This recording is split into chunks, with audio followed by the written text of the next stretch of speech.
2011 में चलती ट्रेन से मुझे बदमाशों ने एक गोल्ड चेन पहनी थी, चलती ट्रेन से मुझे उठा के बाहर फेंक दिया था। लखनऊ से दिल्ली आ रही थी मैं।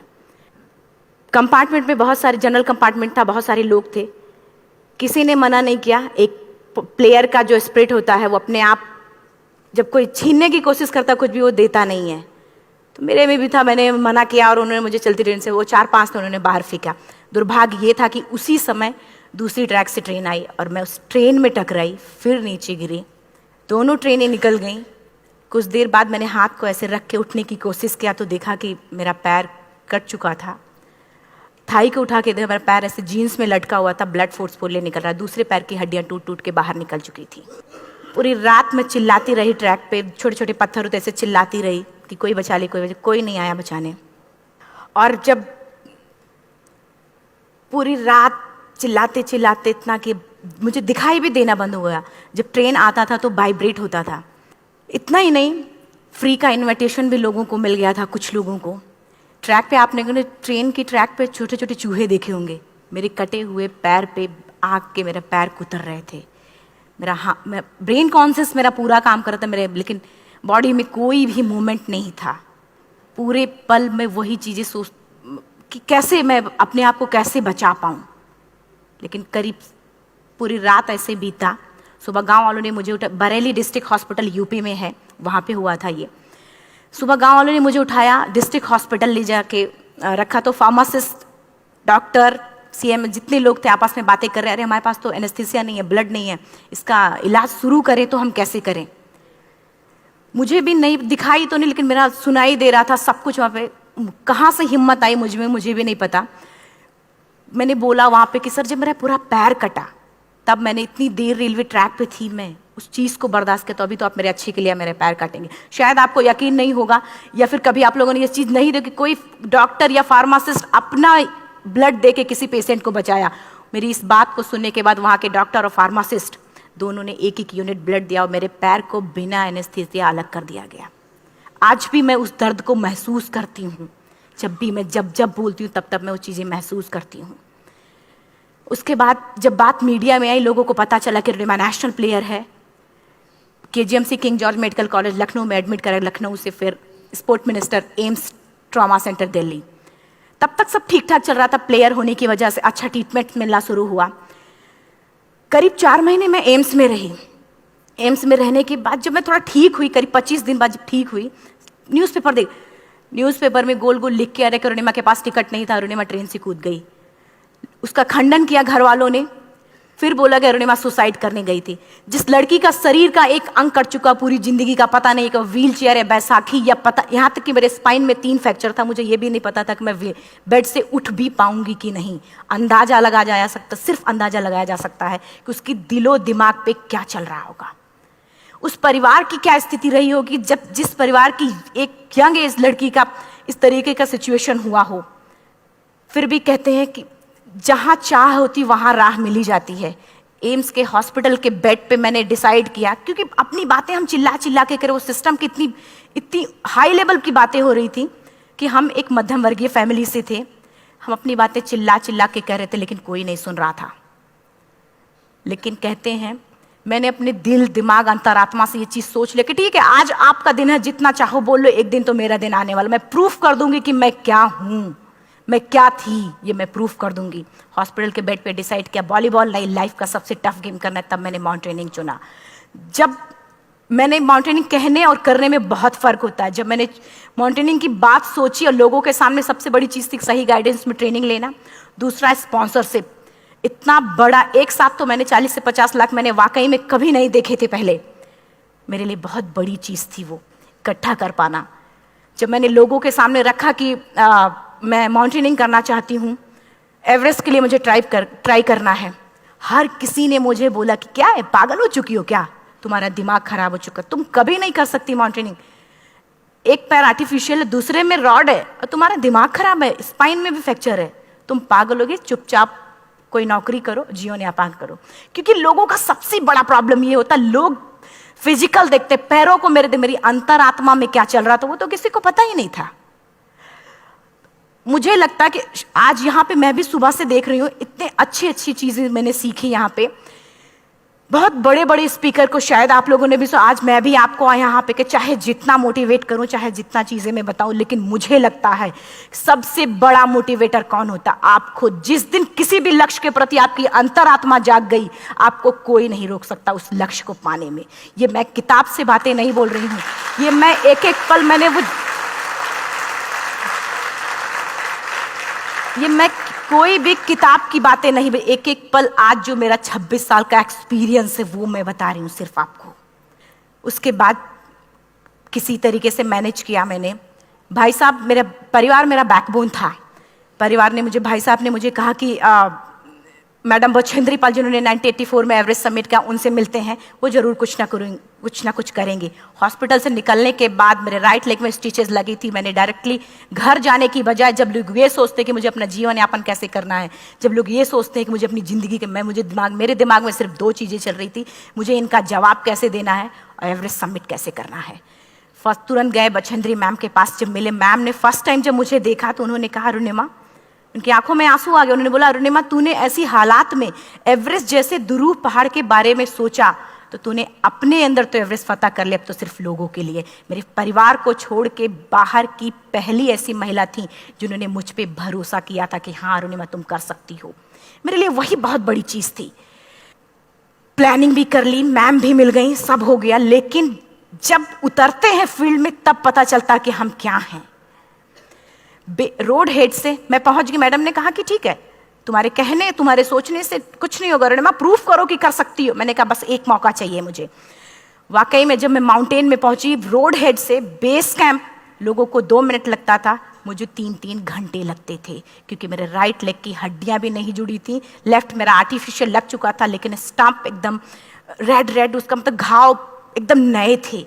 मैं अगर पैर रखती थी तो मेरे पैर से जोर से अगर दबा देती थी तो पैर से मेरे ब्लड आने लगता था। सारे लोग नॉर्मल थे वहाँ पे। हर कोई ये बोलता कि एक पीक के लिए जाते थे तो हर कोई मुझे ये बोलता कि अरुणिमा, तुम धीरे धीरे आओ।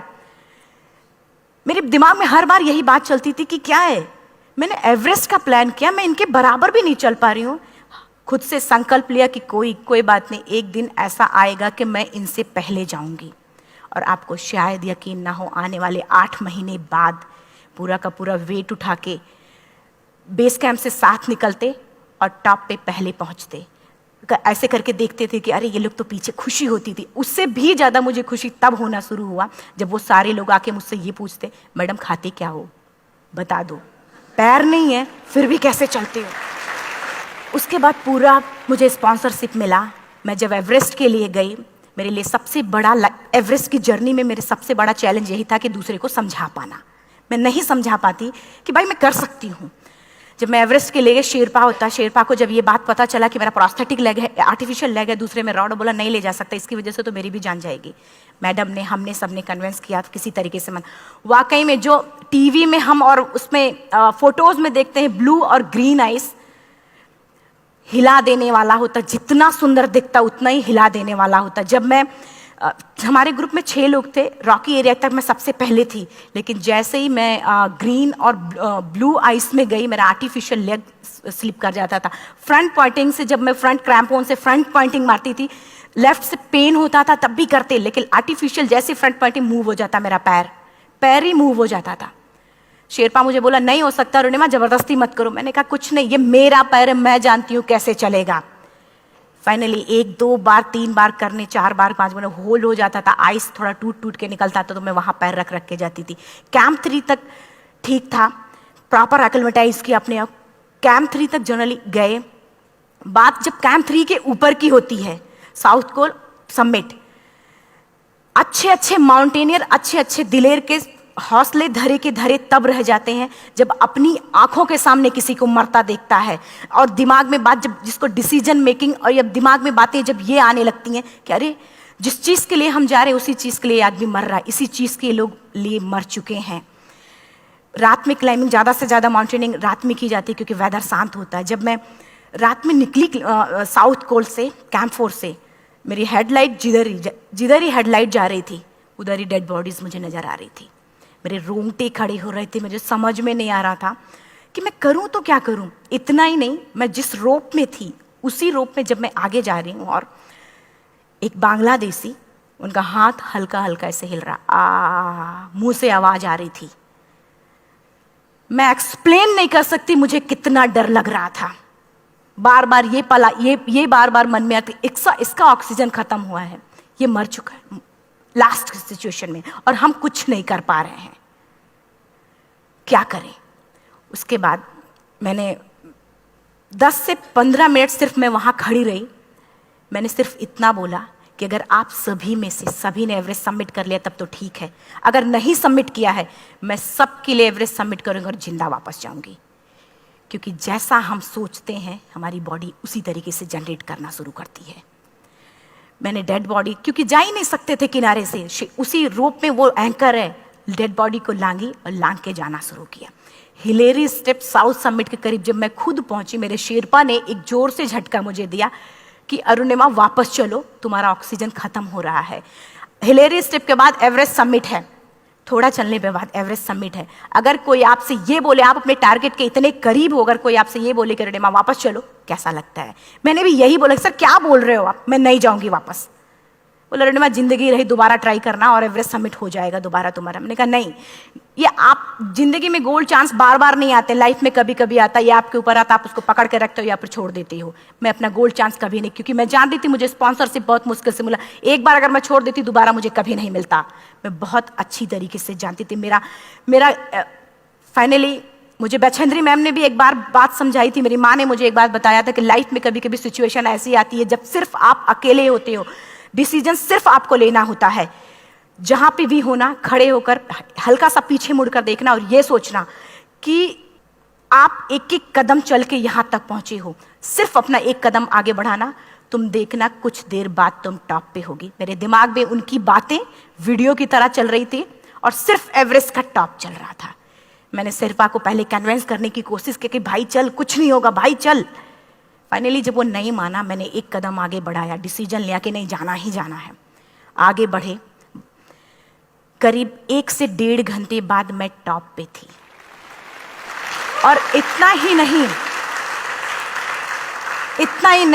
आज भी मैं जितनी बार बोलती हूं उतनी बार मैं महसूस करती हूं, मेरे रोंगटे खड़े हो जाते हैं, मेरा दोनों हाथ ऊपर करके जोर जोर चिल्लाने का मन कर रहा, कितनी जोर से चिल्लाऊं, इतनी जोर से चिल्लाऊं कि सबको बता दूं कि आज मैं टॉप ऑफ द वर्ल्ड पे हूं। उन लोगों को बता दूं जो लोग ये सोचते हैं, लड़की, दूसरे विकलांग, तीसरे मिडिल क्लास में, जो लोग एक बार हार के फिर दोबारा लड़ना नहीं चाहते, जो लोग हारने के बाद सोचते हैं कि हम दोबारा कुछ कर नहीं सकते, उन लोगों को मैं चिल्ला चिल्ला के टॉप से बताना चाहती थी कि नहीं, आप सब कुछ कर सकते हो। सिर्फ एक सोच की विकलांगता, हैंडीकैप आदमी यहां से होता है, यहां से नहीं। अगर यहां से जो आदमी विकलांग है तो नॉर्मल आदमी भी विकलांग है, जो अगर यहां से विकलांग है। चिल्ला चिल्ला के मैं बताना चाहती थी। मैंने शेरपा से कहा कि आप एक फोटो खींच लो, क्योंकि सारे लोग फोटो, अपना नेशनल फ्लैग का जो वैल्यू होती है ना, वो जो हम कहीं बाहर होते हैं तो पता चलता है। मुझे भी बहुत खुशी हो रही थी, फ्लैग को हग किया और बोला फोटो खींचो। बोला पागल हो गई है, तेरा ऑक्सीजन कभी भी खत्म हो जाएगा, नीचे चल। नहीं, फोटो खींच लो। फोटो खींचा उसने। वो तो अगली बार इतना तेज गुस्सा हुआ, मैंने उसको बोला कि भाई वीडियो भी बना ले। 8848 की हाइट पे ऑक्सीजन खत्म हो रहा है, आज हम भी हंस रहे हैं आप लोगों के साथ क्योंकि यहाँ पूरा ऑक्सीजन है। और 8848 की हाइट पे जब मुझे शेरपा, कोई भी शेरपा को बोलेगा भाई वीडियो बना, तो परेशान हो जाएगा, पागल हो चुकी क्या, तुम मर जा यहाँ, मैं जा रहा हूँ नीचे। मैंने कहा नहीं, कुछ नहीं होगा, आप बनाओ वीडियो। किसी तरीके से मन में 4-5 पेयर बैटरी रख के लेके गई कि डिस्पोजल कैमरा, एक अलग कैमरा की, मतलब एक नहीं काम करेगा तो दूसरा करेगा, प्रॉपर प्लानिंग से। शायद आप लोग भी सोचो कि वाकई में लड़की को इतना बड़ा रिस्क लेने की क्या जरूरत थी, कि जिंदगी कभी भी जा सकती थी इसकी। लेकिन मैंने वो रिस्क लिया क्यों? क्योंकि मैं चाहती थी, कहीं ना कहीं से मेरे भी दिमाग में ये बात आ चुका था कि मैं जिंदा वापस ना जाऊं। मैं चाहती थी कि अगर मैं जिंदा ना जाऊं तो ये वीडियो मेरे इंडिया, शेरपा से मैंने यही बात बोली, ये वीडियो अगर मैं जिंदा नहीं जाती, ये वीडियो मेरे इंडिया पहुंचा देना, मेरे यूथ तक चला जाएगा। क्योंकि मैं चाहती थी कि 11 अप्रैल 2011 को मेरा एक्सीडेंट हुआ, 21 मई 2013 10:55 पे मैं टॉप ऑफ द वर्ल्ड पे थी। ऑलमोस्ट 1 से 2 साल के अंदर कैसे यहां से मैंने ये चीज, मैंने कभी भी कामयाब होने की मेरी वो जिंदगी बन चुकी थी, मेरा जुनून बन चुका था, मेरा पैशन मेरा जिद बन चुका था। वो मेरा सोते उठते बैठते सिर्फ मुझे एवरेस्ट दिखाई जाए। और मुझे लगता है किसी को भी अगर अपना लक्ष्य पाना है, यहां से अगर वो पागलपन जब तक नहीं आएगा तब तक नहीं होगा। वो फाइनली उसने वीडियो बनाया। आप बोल रहे फटाफट अरुणिमा नीचे भागो। जब मैं टॉप पे थी तो कुछ लोग और भी थे, लेकिन 10:55 पे मैंने एवरेस्ट समिट 11 बजे के बाद अगर कोई अटैम्प्ट करने की कोशिश करता है उसको सुसाइड अटैम्प्ट बोलते हैं। जैसे ही मैं नीचे चलना शुरू की, मैंने कहा भाई हाँ चल नीचे चलते हैं। ज़्यादा से ज़्यादा मौतें नीचे आते वक्त होती हैं एवरेस्ट पे। जब मैं नीचे आ रही हूँ, थोड़ा दूर ही मैं नीचे चली थी, मेरा ऑक्सीजन पूरी तरीके से खत्म। सिर्फ अंदाजा लगाया सकता कि जब ऑक्सीजन खत्म हुआ क्या परिस्थिति रही होगी। मैं ऐसे नीचे गिर गई और शेरपा मुझे बोला कि अरुणिमा मुझे यकीन नहीं था कि तू एवरेस्ट सबमिट कर पाएगी, लेकिन फिर भी तूने किया। मैं चाहता हूँ कि अरुणिमा जिंदा चल, तू वापस उठ, खड़ी हो। मुझे खड़ा करने की वो कोशिश कर रहा था बार बार, मैं खड़ी नहीं हो पा रही थी। वाकई में दम ही नहीं था। लेकिन फिर भी कहते हैं कि जैसे हमारे नियम होते हैं वैसे ऊपर वाले के भी नियम हैं। उसकी लिस्ट में जब मेरा नाम नहीं है तो वो मुझे नहीं ले जा सकता। अगर दूसरी चीज, मेरा कॉन्सेप्ट एकदम क्लियर हो चुका था। जब रेलवे ट्रैक पे मैं थी, रेलवे ट्रैक पे 7 घंटे में पड़ी थी, 49 ट्रेन अप डाउन हुई थी, तो मेरा कॉन्सेप्ट एकदम क्लियर हो चुका था। इसका मतलब है कि ऊपर वाले ने अगर मुझे कुछ बचाया है तो कुछ ना कुछ इतिहास रचने के लिए बचाया है। मैंने पॉजिटिव तरीके से सोचा। और उसी समय एक ब्रिटिश क्लाइंबर नीचे से ऊपर आ रहा था और उसके पास 2 ऑक्सीजन, तो उसने एक को वहीं फेंका और दूसरे को लेके नीचे जाना शुरू किया क्योंकि वेदर खराब था। मेरा शेरपा मुझे एंकर किया और जाने लगा नीचे, और वो फटाफट उसको लेके आए, मुझे लगाया। उसने बोला अरुणिमा तू बहुत लकी है कि तुझे यहाँ पे ऑक्सीजन मिला है। वाकई में ऊपर वाला भी चाहता है कि तू जिंदा रहे। वो मुझे बार बार लकी लकी बोल रहा था। शायद आप लोग में से भी कोई होगा कि जो लक और भाग्य जैसी चीज़ों पे यकीन करता हो, या पता नहीं भी।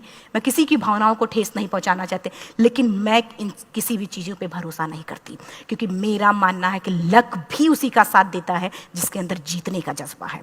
अगर आपके अंदर जीतने का जज्बा नहीं है, चारों तरफ सिर्फ बहाने होते हैं, सिर्फ बहाने, इतना सारा एक्सक्यूज होता है। शायद मैं भी अगर वापस आ गई होती तो मैं बोल देती मेरा ऑक्सीजन खत्म है, कोई मुझसे पूछने ना बचेंद्री मन न मेरा परिवार, कोई भी मुझे पूछने नहीं आता। लेकिन क्या कभी मैं अपने आप को समझा पाती? कभी नहीं। फाइनली जो भी था, लक भाग्य किस्मत में नीचे आ रही थी, बहुत खुश थी। माउंटेन, डेड बॉडीज, मेरा शेरपा, ये लोग थे। मैं किसी से शेयर भी नहीं कर पा रही थी कि अरे मैंने एवरेस्ट सबमिट किया, किसी से शेयर भी नहीं कर पा रहे थे। फटाफट मैंने नीचे हील मार मार के, हमारे से हील मार मार के नीचे आ रहे थे। एकाएक मेरा प्रोस्थेटिक लेग, पूरा का पूरा लेग ही निकल गया। -60 डिग्री तक टेम्परेचर डाउन हो जाता है एवरेस्ट पे। मेरा हाथ वगैरह ये सब ऐसे मूवमेंट, ऐसे मुड़ नहीं रहा था, ब्लड निकलने लगा था, ये सब यहाँ तक। मुझे शेरपा से मैं बोल रही हूँ कि ऑलरेडी मेरा पैर कटा हुआ है, अगर दिमाग में ये बात है कि मेरा हाथ भी काटना पड़ेगा, कैसा लगेगा मेरा दिमाग। क्योंकि ये ऐसा मूवमेंट, रेड 3 स्टेज होती हैं। रेड मेरा हो चुका था, रेड, ब्लैक, ब्लू, ब्लैक हो तो काटना पड़ेगा। तो बार बार मैं बोल रही हूँ शेरपा से कि भाई हाथ मेरा कुछ हो रहा है, इसमें मूवमेंट नहीं हो रहा है, यहाँ सबसे ब्लड हो रहा है। बोला अरुणिमा कुछ नहीं, जितना नीचे जाएंगे उतना अच्छा होगा। प्रोस्थेटिक लेग मेरा निकल चुका है, मैं रुकी हूँ, मेरा ऑक्सीजन चल रहा, बड़े मुश्किल से लक भाग्य किस्मत जो भी था मुझे मिला था। शेरपा मेरे आगे है, लास्ट मोमेंट तक वो मुझे बोलेगा, अगर वो मैं नहीं चलती वो मुझे छोड़ के चला जाए। गलती उसकी भी नहीं होती, क्योंकि वो क्या करे क्लाइंबर की वजह से, या तो अपनी जान वो भी दी, गलती उसकी भी नहीं है। लास्ट में मेरी आंखों से आंसू निकलने लगा। मैंने सोचा क्या करूं अब, रोने अपने आप आंसू ने कहीं ना कहीं से आ ही जाता है। दूसरे पल मुझे समझ में आ गया कि रोने धोने से कुछ नहीं होगा। मैंने आंसू को पोंछा और रोप, जो मेरी रोप थी, रोप को पकड़ा, दूसरे हाथ से आर्टिफिशियल लेग को, पैर को घसीट घसीट के चलना शुरू हो गया, क्योंकि मेरे पास यही था। ये तो दूसरा था, गिव अप कर दो ही चीज़ थी। पैर को घसीट घसीट चलना शुरू हुआ। कुछ दूर नीचे चलने के आने के बाद रॉक था, उसमें घुसे, पैर को खोला, सही किया, फिर नीचे चला। Camp 4 to summit to camp 4 3500 feet है, और इसमें टोटल जनरली लोग 16 से 17 घंटे में सबमिट कर लेते हैं। मुझे टोटल 28 घंटे लगे थे। हर माउंटेनियर, चाहे बाहर का या फिर इंडिया का, हर किसी ने ये मान लिया था कि अरुणिमा जिंदा वापस नहीं आएंगी। हर किसी ने ये चीज़ मान लिया था। लेकिन मुझे लगता, जब मैं वापस साउथ पोल पहुंची, जब मैं टेंट का जिप खोला, मैंने हर किसी ने कहा कि अरे तू यहाँ है, हम तो सब सोच लिए थे तू चली गई। हर किसी ने ये बोला था। फिर सब खुशी मना रहे थे हम सब। देखिए, ये सब बताने का मेरा सिर्फ एक मकसद था कि सब कुछ हम में है, हम जैसा चाहें वैसा कर सकते हैं। ऑलरेडी टाइम हो चुका है। मैं एक 4 लाइन की पंक्ति सिर्फ बोलूँगी। मैं एक्चुअली मेरा एम है कि मैं वर्ल्ड के जो कॉन्टिनेंट हैं, कॉन्टिनेंट के हाईएस्ट पीक समिट करूं। एशिया का एवरेस्ट हो चुका है, अफ्रीका किलिमंजारो हो चुका है, यूरोप का एल्ब्रुस हो चुका है। 23 नवंबर को मैं जा रही हूँ ऑस्ट्रेलिया हाईएस्ट पीक के लिए। बस आप लोगों की गुड विशेस चाहिए। और 4 लाइन, अभी तो इस बाज की असली उड़ान बाकी है, अभी तो इस बाज की असली उड़ान बाकी है, अभी तो इस परिंदे का इम्तहान बाकी है, अभी अभी मैंने लांघा है समुद्रों को, अभी तो पूरा आसमान बाकी है। Thank you so much, thank you.